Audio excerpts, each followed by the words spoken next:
Okay, I just turned our video on and I'm with Debra. And Debra, you came in today with some exciting news. And so we decided to share it with everybody. Okay, tell us what's going on. Thanks, Amy. So yes, yesterday I had my second SOT for EBV, and last night I was lying in bed and I noticed my left leg, which is where all my weakness started. I could move it. It felt lighter, and I was actually laying on my stomach, and I brought my leg up, which I haven't been able to do that in forever. And I kept thinking, oh, this is gonna go away. I'm gonna wake up in the morning, it's not gonna be here. Oh, should I wake my husband up and show him so that he can, you know, share this with me? And I thought, no, I'll let him sleep. So I woke up this morning, I got out of bed, I stood up, my balance felt great, and my leg felt different. And so that was really, really encouraging.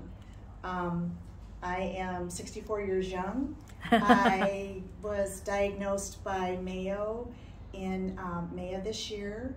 I had my symptoms actually a couple months after my second shot, Moderna, and so that started in 2021, right around June, and had a lot of stressors going on at that time, and you know, it took a while for the progression and everything, and we were looking for answers, but finally got them from Mayo and spent some time. You got your diagnosis from Mayo? I'm sorry, yes, got the diagnosis. The diagnosis was ALS? Yes, the okay. diagnosis was ALS.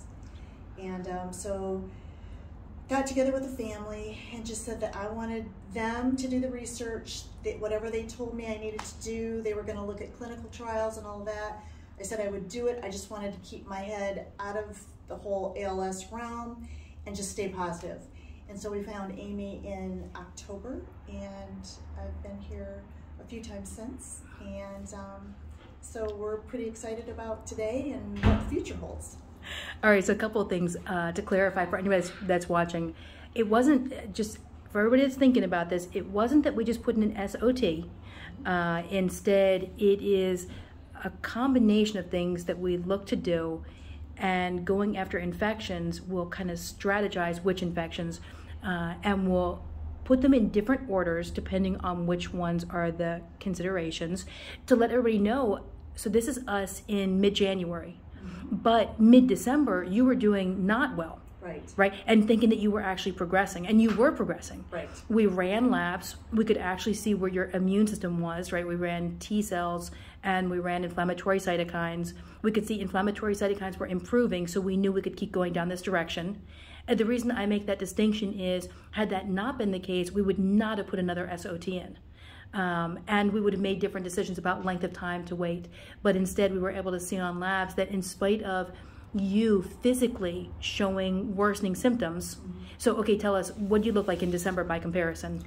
So back in December, had a lot of brain fog, balance off. My legs is primarily where I feel it.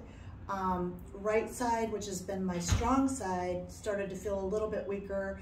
Left side, even just to bear weight on that leg, it felt shaky and just off.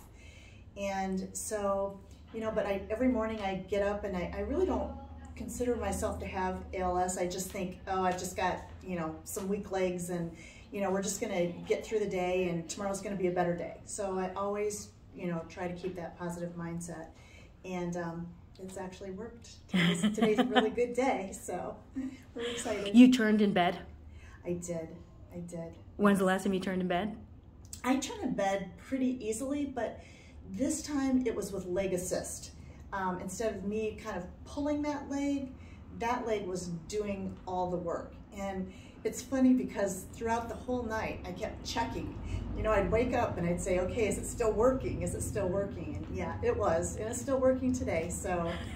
When I saw you get up before and walk out of the room, there is no doubt your walk looks spry. Yeah. It looks fast and easy. Yeah, I feel it. And Amy and I had talked earlier, and so before I was diagnosed, I was just an avid pickleball player, and I told her right from the very beginning that that's my goal. That's what I want to get back to. So that's the goal in mind, and I'll keep you folks updated when I get back to the game. Right. We decided to do this video knowing that there are so many people living with this disease, and the question always is, could they get better? And it's hard to know. There's so much information out there, it's hard to actually get a sense of, is there another side of this disease? I can't thank you enough for doing this, because I think for a lot of people, they're going to see that today and just know one more time, right, that there is a way around this thing. Yeah, and I just want to thank Amy, because I think she's changing the world of ALS one patient at a time, and I'm one of them. So if you have any questions or anything that you'd like to discuss, I'm more than happy to talk to you guys. So thanks for the time. Thanks, Deb. Mm-hmm.